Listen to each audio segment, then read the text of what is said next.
I've just seen a story this week that really leaves me absolutely staggered. You know, we're so worried about our society, our communities and our families, about the way that the woke agenda, the trans agenda, the way that uncontrolled immigration is destroying our society. And I know that not everyone thinks that everything that Donald Trump does is right. We have a country where you have a separate head of state, the king, head of government, prime minister.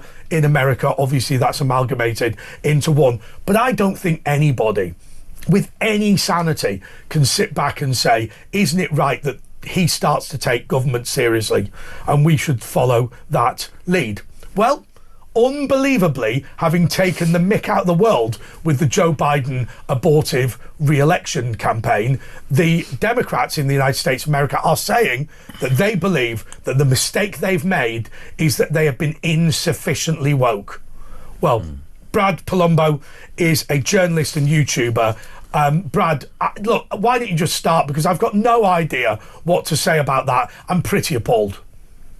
Yeah, we just heard from Tim Walz, who was the Democratic vice presidential candidate alongside Kamala Harris, and he went away after taking an enormous L in the election. Really remarkable stuff. He went away, he thought long and hard, and he came back with the take that that Democrats just didn't lean in hard enough to three things: DEI, diversity, equity, and inclusion; woke; and immigration. He said we just need to do those things. Sorry, Brad. Just to be clear, they were insufficiently supportive of uncontrolled immigration.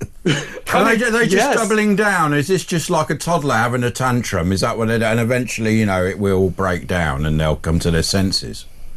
Yeah, like a kid burying their head in the sand, because the polling is there. I mean, to be fair, we've talked to Americans. Sorry, Brad, that's why they lost. Brad, to be fair, it's an ostrich that buries its head in the sand. A kid doesn't do that. That would be a poor move. That's fair. Yeah. But honestly, we have the polls. We talk to people. We know why people voted for Trump.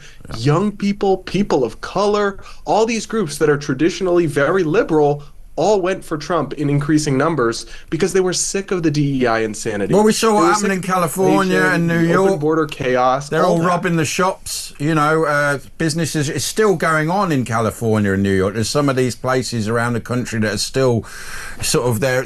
You've got the ICE sort of troops going down and removing migrants, and it's all kicking off. Is this the last death throes, do you think?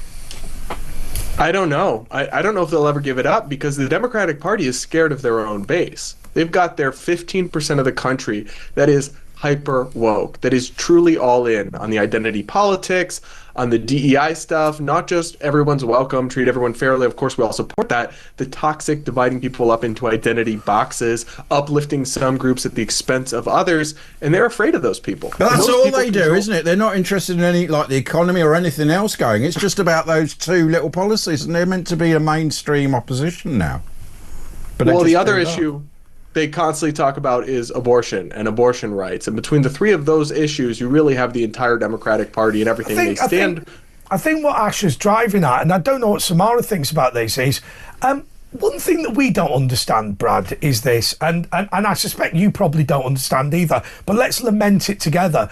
This idea that you have a party that's supposed to be supporting the working man, supposed to be supporting working class families, supposed to be worrying about, you know, how are we going to bring jobs back in vehicle manufacturing to Detroit when they've been sent overseas? How are we going to guarantee that young people can afford to get into university education, despite the fact that to keep it as elite as it is in the United States of America, that has an enormous cost? And they're gobbing off about whether Dylan Mulvaney should don a frock and talk about Bud Light. And you think, why on second, why do you think this is going to win an election? What? And I feel that one thing that we've had to do as the political right is step in and defend their base.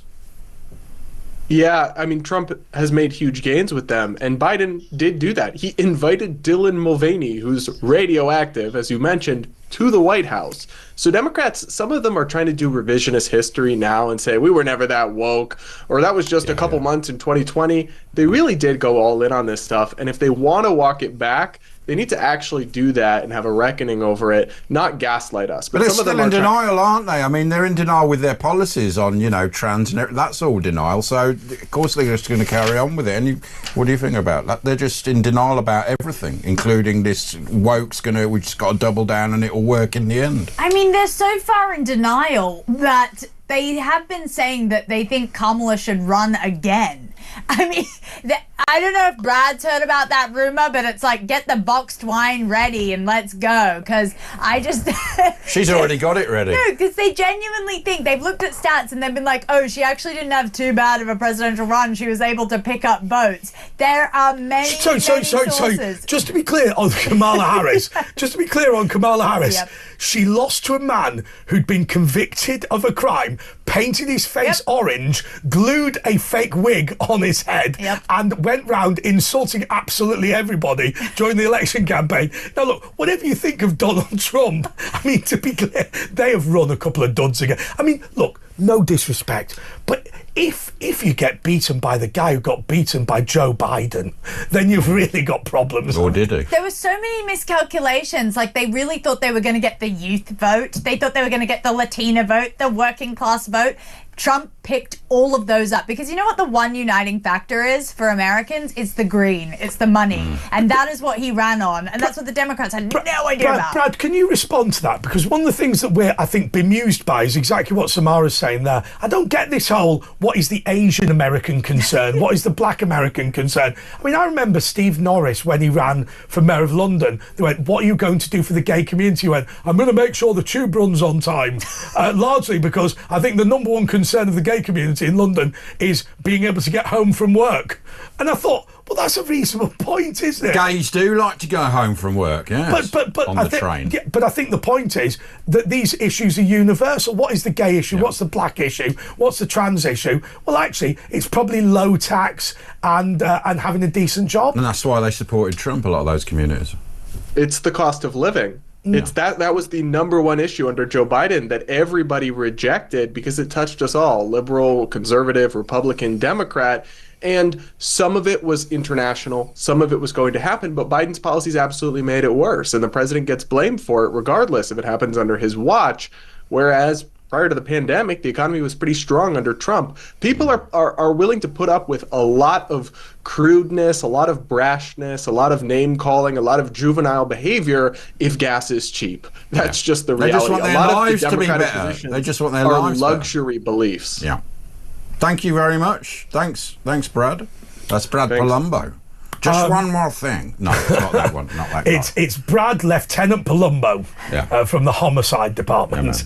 His real name's Peter. It looks a bit like Morrissey, doesn't it? There you go. Peter Polumbo. He doesn't know he's only 20. He doesn't know Morrissey or thanks so Columbo much, Brad. We hope that Brad Polumbo will come back